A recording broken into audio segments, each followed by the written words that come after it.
नमस्कार दोस्तों, आशा करता हूं आप लोग कुशल मंगल होंगे। तो आइए 5 जुलाई के करंट अफेयर्स को देख लेते हैं कि 10 इंपॉर्टेंट क्वेश्चन आज के कौन से हैं। पहले प्रश्न के साथ शुरुआत करते हैं। पहला प्रश्न है, राष्ट्रीय चिकित्सक आयोग के नए अध्यक्ष कौन बने? A B N Gangadhar, B Indramani Pandey, C D K Tripathi या डी आलोक शुक्ला। इसका सही उत्तर है ए बी एन गंगाधर को अभी हाल ही में ही इस पद पे नियुक्त किया गया है, ये आपको ध्यान रखना है। इसी के साथ आइए मोस्ट इंपॉर्टेंट अपॉइंटमेंट्स हाल ही फिलहाल में जो भी हुई हैं गवर्नमेंट पद पे, उन सबको फटाफट रिवाइज कर लेते हैं। जैसे कि मैं हर बार आपको रिवाइज कराता हूं और बार बार कराता रहूंगा जब तक आपको याद नहीं हो जाएगा, ये आपको ध्यान रखना है। तो ध्यान रखिएगा, सुमन कुमारी को हाल ही में बीएसएफ की पहली महिला स्नाइपर नियुक्त किया गया है। वहीं साथ में अनुराग अग्रवाल को संसद सुरक्षा प्रमुख बनाया गया है। एएम खानविलर को लोकपाल अध्यक्ष बनाया गया है, बहुत इंपॉर्टेंट है, इसको मार्क कर लीजिएगा। इंद्रमणि पांडे को बिम्स्टेक सेक्रेटरी जनरल बनाया गया है। रघुराम अय्यर भारतीय ओलंपिक संघ के सीईओ बनाए गए हैं। अनिल कुमार लोहाटी को ट्राई का हेड बनाया गया अभी हाल ही में। नवाब सलाम को इंटरनेशनल कोर्ट ऑफ जस्टिस का नया अध्यक्ष बनाया गया है। सिंधु गणपति दक्षिण रेलवे की पहली ट्रांस महिला टीटी बनी है, यह आपको बहुत इंपॉर्टेंट याद रखना है, सिंधु गणपति। वहीं अगली बात करें तो रश्मि शुक्ला को महाराष्ट्र की पहली DGP director general of police, सबसे बड़ी पोस्ट होती है पुलिस में। विकासशील अभी हाल ही में एशियन डेवलपमेंट बैंक के एग्जीक्यूटिव डायरेक्टर बनाए गए। Daljit Singh Chaudhary staff selection board के डायरेक्टर जनरल बनाए गए हैं। वहीं Ravinder Tyagi power grid corporation के सीएमडी बनाए गए हैं। नादिया केल्विन नए प्रेसिडेंट बने हैं यूरोपियन इन्वेस्टमेंट बैंक के। Senthil Pandian world trade organization के राजदूत बने हैं इंडिया की तरफ से, ये आपको ध्यान रखना है। वहीं शशि सिंह अखिलेश भारतीय रबर उद्योग संघ के अध्यक्ष बनाए गए हैं। पी संतोष नेशनल एसेट रिकंस्ट्रक्शन कंपनी के एमडी बनाए। अच्छा, नेशनल एसेट रिकंस्ट्रक्शन कंपनी क्या होती है? ये कंपनियां होती हैं जो कंपनियां दिवाला हो जाती हैं, उनको रिकंस्ट्रक्ट करती हैं, उनको बचाने का कोशिश करती हैं, ये ध्यान रखिएगा, ठीक है। तो कहना है एसेट रिकंस्ट्रक्शन, उनके एसेट का रिकंस्ट्रक्ट करके, मतलब उनका दिवालिया जो होती है, पे नहीं कर पाते लोन, उनको बेचा जाता है ना, तो इन्हीं के माध्यम से आपको ध्यान रखना। वही बात करें किशोर मकवाना, तो राष्ट्रीय अनुसूचित जाति के अध्यक्ष बनाए गए हैं। सरदार रमेश सिंह अरोड़ा पाकिस्तान के पहले सिख मंत्री, ये आपको ध्यान रखना है। तो कहां के? पंजाब प्रांत में। देवेंद्र झंझरिया भारत पैरालंपिक समिति के अध्यक्ष बनाए गए हैं। मरियम नवाज पाकिस्तान की पहली महिला मुख्यमंत्री हैं। एस राजीव सतर्कता आयुक्त। सतर्कता आयुक्त क्या होता है? Vigilance commission. Rahul Singh CBSE के अध्यक्ष बनाए गए हैं।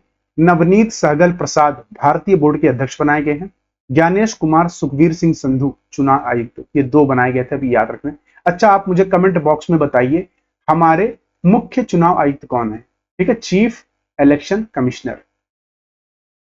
चीफ इलेक्शन कमिश्नर हमारे कौन है, ये आपको बताना है, सीईसी। आइए अगला प्रश्न देखते हैं। अगला प्रश्न है, हाल ही में डिक शूफ को किस देश के प्रधानमंत्री के रूप में नियुक्त किया गया है? ए डेनमार्क, बी नीदरलैंड, सी आयरलैंड या डी जर्मनी। इसका सही है बी नीदरलैंड। ध्यान रखिएगा, नीदरलैंड में हाल ही में इनको नया प्रधानमंत्री नियुक्त किया गया है। इसी के साथ आइए मोस्ट इंपॉर्टेंट जो पीएम और प्रेसिडेंट अभी नियुक्त हुए हैं, उन सबको हम देख लेते हैं फटाफट। जैसे आइसलैंड के नए पीएम किसको बने? बनर्जी बेनेडिक्सन को। फ्रांस के सबसे युवा और पहले समलैंगिक राष्ट्रपति किसको बना? गैब्रियल अट्टल। ये क्वेश्चन बहुत इंपॉर्टेंट है, इसको मार्क कर लीजिएगा। फिनलैंड के प्रेसिडेंट अभी बने हैं अलेक्जेंडर स्टब। पुर्तगाल के पीएम बने हैं लुइस मॉन्टेनेग्रो। आयरलैंड के नए पीएम बने हैं साइमन हारिस। हंगरी के राष्ट्रपति भी हाल ही में बने हैं तमास सुल्याक। स्लोवाकिया के राष्ट्रपति बने हैं पीटर पेलेग्रिनी। मिस्र के तीसरी बार राष्ट्रपति कौन बने? अब्दुल फतेह अल सीसी, आपको ध्यान रखना है। उसी के साथ पाकिस्तान के राष्ट्रपति आसिफ अली जरदारी। पाकिस्तान के पीएम शहबाज शरीफ बने हैं अभी हाल ही में। कजाकिस्तान के पीएम ओल्जाज बेक्नोव। यमन के पीएम अहमद अबद बीन। ईरान के राष्ट्रपति मोहम्मद मुख्तर। ध्यान रखिए, ईरान के अभी हाल ही में राष्ट्रपति का निधन हुआ था, बताइए वो उनका क्या नाम था, कमेंट बॉक्स में। वहीं फिलिस्तीन के नए पीएम मोहम्मद मुस्तफा। ताइवान के राष्ट्रपति लाई चिंगते। सिंगापुर के पीएम लॉरेंस वोंग। इंडोनेशिया के प्रेसिडेंट प्रबोवो सुबियांतो। आइए अगला प्रश्न देखते हैं। अगला प्रश्न, किसी भी अन्य देश की तुलना में बहुत तेजी से पेटेंट दाखिल करके रचनात्मक एआई प्रौद्योगिकी में विश्व लीडर कौन सा देश बना है? A Japan, B USA, C India या डी चाइना। इसका सही उत्तर है डी चाइना। हाल ही में चाइना ने नंबर 1 पोजीशन इसमें हासिल की है, ये ध्यान रखना। इसके साथ आपको ये ध्यान रखना है कि वर्ल्ड इंटेलेक्चुअल प्रॉपर्टी ऑर्गेनाइजेशन हमेशा इस रिपोर्ट को पब्लिश करती है, किसकी? कि जो भी हम पेटेंट कराते हैं, ठीक है, जो भी पेटेंट हम कराते हैं उनके लिए। इसमें बताया गया है कि 50,000 पेटेंट एप्लीकेशन फाइल हुई पिछले 10 सालों में, जिसमें 50% से ज्यादा चाइना ने दायर किया है। ये आपको ध्यान रखना है। आइए इसी के साथ मोस्ट इंपॉर्टेंट जो भी एआई बेस्ड क्वेश्चन है उनको फटाफट रिवाइज कर लेते हैं। जैसे भारत की एआई सिटी पहली कौन सी बनेगी? लखनऊ, जो कि उत्तर प्रदेश की राजधानी है। देश का पहला एआई और रोबोटिक पार्क, आर्ट पार्क कहां लॉन्च होगा? बेंगलुरु, कर्नाटका। रिलायंस हनुमान नाम से एआई चैटबॉट लॉन्च करेगी। भारत का पहला एआई स्कूल तिरुवनंतपुरम में, शांतिगिरी विश्वविद्यालय। भारत में विश्व के पहले एआई संचालित एंटी ड्रोन सिस्टम को लॉन्च किया गया, इंद्रजाल नाम है। एआई गॉडफादर जेफरी हिंटन को कहा जाता है। किस यूटी ने भारत का पहला टेली मानस चैटबॉट लॉन्च किया? तो जम्मू एंड कश्मीर। दुनिया का पहला एआई सॉफ्टवेयर इंजीनियर कौन है? डेविन। किस कंपनी ने बनाया है? कोग्निशन। एआई सुरक्षा पर पहला शिखर सम्मेलन ब्लेचले यूके में हुआ 2023 में। एआई सुरक्षा पर दूसरा शिखर सम्मेलन सियोल, दक्षिण कोरिया में। ध्यान रखना। किस एआई ने पीएम मोदी के भाषणों का तमिल में अनुवाद किया था? तो भाषण लाई। सुप्रीम कोर्ट ने एआई आधारित क्षेत्रीय भाषा अनुवाद उपकरण लॉन्च किया था, सुआस नाम से। ओला ने भारत का पहला एआई मॉडल कृत्रिम लॉन्च किया था। Generative AI platform topaz Infosys ने लॉन्च किया है। Open AI chat GPT generative pre train transformer, ठीक है, इसने चैट जीपीटी, जीपीटी की फुल फॉर्म है। रशिया के एआई क्या नाम है? गीगाचैट। किसने एआई ओडेसी प्रोग्राम लॉन्च किया? तो माइक्रोसॉफ्ट। ए शिक्षा में बहुभाषावाद को बढ़ावा देने के लिए किस नाम से एआई आधारित एक ऐप लॉन्च की है? अनुवादिनी। वर्ल्ड्स फर्स्ट एआई ड्रेस, तो मेडुसा ड्रेस किसने बनाया? गूगल के एम्प्लॉय क्रिस्टन अर्नस्ट ने। ये आपको ध्यान रखना। आइए अगला प्रश्न देखते हैं। अगला प्रश्न है, कौन सा देश यूनेस्को की विश्व धरोहर समिति की 46वीं बैठक का आयोजन करेगा? तो चेयरमैनशिप की बात हो रही है। A Nai Delhi India, b Bishkek Kyrgyzstan, c Doha Qatar, या डी अस्ताना कजाकिस्तान। इसका सही उत्तर है ए नई दिल्ली में। हाल ही में भारत मंडपम, पता है ना, उसमें हो रहा है ये आयोजन और भारत के पास इस टाइम इसकी चेयरमैनशिप है। उसी के साथ ये ध्यान रखिए कि विश्व धरोहर समिति 1972 में बनी थी, जो कि यूनेस्को के विश्व धरोहर सम्मेलन का एक महत्वपूर्ण हिस्सा है, जो यूनेस्को के विश्व धरोहर में देशों को शामिल करने का अंतिम निर्णय लेता है। कौन लेता है? विश्व धरोहर समिति। ये आपको ध्यान रखना।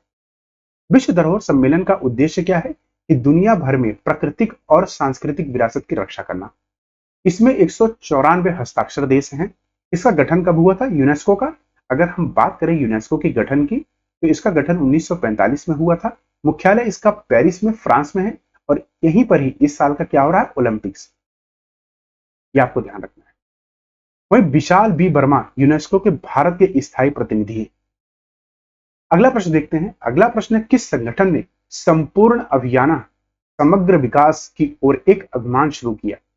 ए ministry of health, b ministry of home affairs, c FSSAI, या डी नीति आयोग। इसका सही उत्तर है डी नीति आयोग, जिसको पहले किस नाम से जानते थे? ध्यान रखिएगा, प्लानिंग कमीशन। ये आपको याद होगा, है ना। आइए इसी के साथ देखते हैं कि 4 जुलाई से 30 सितंबर 2024 तक संपूर्ण अभियान का लक्ष्य 112 एस्पिरेशन जिलों और 50 एस्पिरेशनल ब्लॉकों में 6 प्रमुख संकेतकों की संपृक्ति प्राप्त करना है। एस्पिरेशनल जिला कार्यक्रम कब लॉन्च हुआ था? तो जनवरी 2018 में। एस्पिरेशनल ब्लॉक प्रोग्राम कब हुआ था? जनवरी 2023 में। ये प्रश्न बहुत ही इंपॉर्टेंट है, कई बार पूछा जा चुका है, इनको इंपॉर्टेंट आप मार्क कर लीजिए। यह 3 महीनों का अधिनियम इन क्षेत्रों में महत्वपूर्ण विकास मैट्रिक्स में सुधार के लिए निरंतर प्रयास केंद्रित है। नीति आयोग का गठन की बात करें तो 2014 में इसे गठन किया गया था। इसके योजना आयोग की जगह योजना आयोग खत्म कर दिया गया था। इसके अध्यक्ष कौन होते हैं नीति आयोग के? तो प्रधानमंत्री इसके अध्यक्ष होते हैं, इसके चेयरमैन। ये ध्यान रखना। अगला प्रश्न देखते हैं। अगला प्रश्न है, एयर इंडिया दक्षिण एशिया का सबसे बड़ा उड़ान प्रशिक्षण संगठन कहां स्थापित करेगा? ए बनारस, बी अमरावती, सी गया, या डी कोची। इसका सही उत्तर है बी अमरावती। अमरावती कहां पर है? तो ध्यान रखिए, महाराष्ट्र। महाराष्ट्र। वहीं बात करें तो टाटा समूह की एयर इंडिया अमरावती के बेलोरा हवाई अड्डे, तो ध्यान का हवाई अड्डे का नाम बेलोरा हवाई अड्डे पर दक्षिण एशिया का सबसे बड़ा उड़ान प्रशिक्षण संगठन एएफटीयू स्थापित कर रही है, जिसे डीजीसीए द्वारा लाइसेंस प्राप्त होगा। हमारे यहाँ लाइसेंस कौन देता है उड़ानों के लिए? तो डीजीसीए। ये आपको ध्यान रखना, फुल फॉर्म इसका आप एक बार मुझे कमेंट बॉक्स में लिखिए। वहीं Q1 की फाइनेंशियल ईयर 2026 में संचालित हो जाएगी, ऐसा मानना है। एफटीओ में 31 सिंगल इंजन और 3 ट्विन इंजन विमान होंगे। तो इसको बना के देखो, इसको बनाया कैसे? यहाँ पर ना ट्रेनिंग दी जाएगी। किसको दी जाएगी ट्रेनिंग? जो भी नए नए पायलट है ना उनको ट्रेन किया जाएगा, कमर्शियल पायलट्स को, जो उड़ाने भरते हैं ना कई कई एयर इंडिया इन सबको। तो यहाँ पर क्या किया जाएगा, बहुत बड़ा विशाल ट्रेनिंग सेंटर खोला जाएगा जहां पर ये कमर्शियल पायलट्स तैयार किए जाएंगे। तो सालाना 180 वाणिज्य पायलटों को स्नातक करके लक्ष्य रखा है यहाँ पे। इसे महाराष्ट्र एयरपोर्ट डेवलपमेंट कंपनी के सहयोग से स्थापित किया जा रहा है। एयर इंडिया के सीईओ कौन है, कैंपबेल विल्सन। आइए अगला प्रश्न देखते हैं। अगला प्रश्न है, लो फ्रीक्वेंसी एरे लोफर का प्राथमिक उद्देश्य क्या है, जिसे हाल ही में समाचारों में देखा गया। A, study the earth core, b, to observe the universe at low radio frequency, c, जलवायु परिवर्तन के लिए, या d, to track asteroid movements, जो एस्टेरॉइड शुद्ध ग्रह होते हैं ना उनकी हलचल को ट्रैक करने के लिए। लेकिन इसका सही उत्तर क्या है, इसका सही उत्तर है B, to observe the universe at low radio frequency. ये देखिए किस प्रकार इसको बनाया गया है, इसका डिजाइन। तो आपको ध्यान रखना है कि जो भी ब्रह्मांड का निरीक्षण करने के लिए ना इसको तो लो फ्रीक्वेंसी पे ना जो डेटा होता है वो बहुत सटीक आता है। वही बात करें लो फ्रीक्वेंसी के अरे जिसे लोफर कहते हैं, इसे डच इंस्टीट्यूट नीदरलैंड की फार रेडियो टेक्नोलॉजी एस्ट्रॉन द्वारा इसे विकसित किया गया। अगर प्रश्न आता है किसने इसको विकसित किया है, एस्ट्रॉन, ये आपको ध्यान रखना। कहां की कंपनी है, नीदरलैंड। पैन यूरोपीय विसर्ग रेडियो इंफोमेट्री है। क्या है, रेडियो इंफोमीटर है। वह लोफर ब्रह्मांड को कम रेडियो आवृत्ति 990 से लेकर 200 तक मेगाहर्ट्ज पर देखता है। इसका उद्देश्य प्रारंभिक ब्रह्मांड, सौर गतिविधि और स्थलीय वातावरण का पता लगाना है। अगला प्रश्न देखते हैं। अगला प्रश्न है, हाल ही में खबरों में देखी गई सेना स्पेक्टबिलिस क्या है। बात हो रही है सेना स्पेक्टबिलिस की। तो ये ट्रेडिशनल इरिगेशन मेथड है, या कम्युनिकेशन सैटेलाइट है, या इन्वेजिव प्लांट है, या स्पीशीज ऑफ फिश है। तो ध्यान रखिए ये एक प्रकार का इन्वेजिव प्लांट है जो कि केरला में पाया जाता है। तो वेनाड वाइल्ड लाइफ सेंचुरी है ना, वहां पर हाल ही में पाया गया है। तो वही इसी से ये ध्यान रखिएगा कि ये दक्षिण और मध्य अमेरिका के मूल रूप से एक पलाइया परिवार का पेड़ है जो भारत में आक्रामक है, मतलब इन्वेजिव है। पर्यावरण संगठनों ने हाल ही में वन विभाग से वायनाड वन विवरण से सेना को स्पेक्टिवल निकालने की परियोजना में पारदर्शिता बनाए रखने के लिए आग्रह किया है। क्यों किया है, क्योंकि इससे ना बाकी जो आपके स्पीशीज हैं, चाहे वो प्लांट हो या बुशिज हो, उन सब पे खतरा मंडरा रहा है। क्योंकि ये जहां पर ये होते हैं ना उनको खत्म कर देते हैं, बाकी को पनपने नहीं देते। वायनाड वन्य जीव अभ्यारण्य नीलगिरी बायोस्फीयर रिजर्व का एक अभिन्न अंग है, यार ध्यान रखिए। इसकी स्थापना 1973 में हुई थी।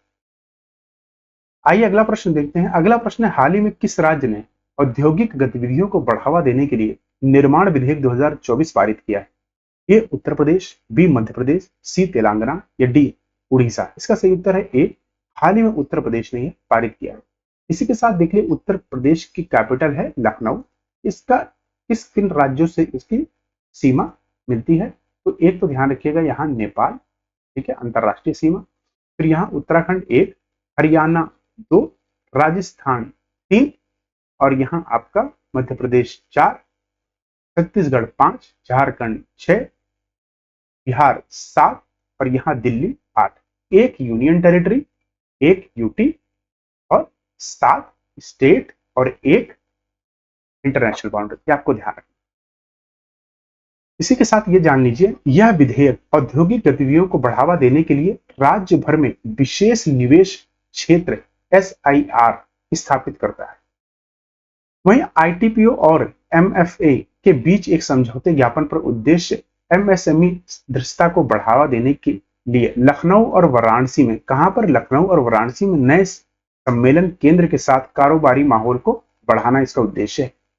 यहाँ के मुख्यमंत्री कौन है, योगी आदित्यनाथ। राज्यपाल कौन है, आनंदीबेन पटेल। राजधानी यहाँ की लखनऊ। अगला प्रश्न देखते हैं। अगला प्रश्न है, what is Down syndrome recently seen in news.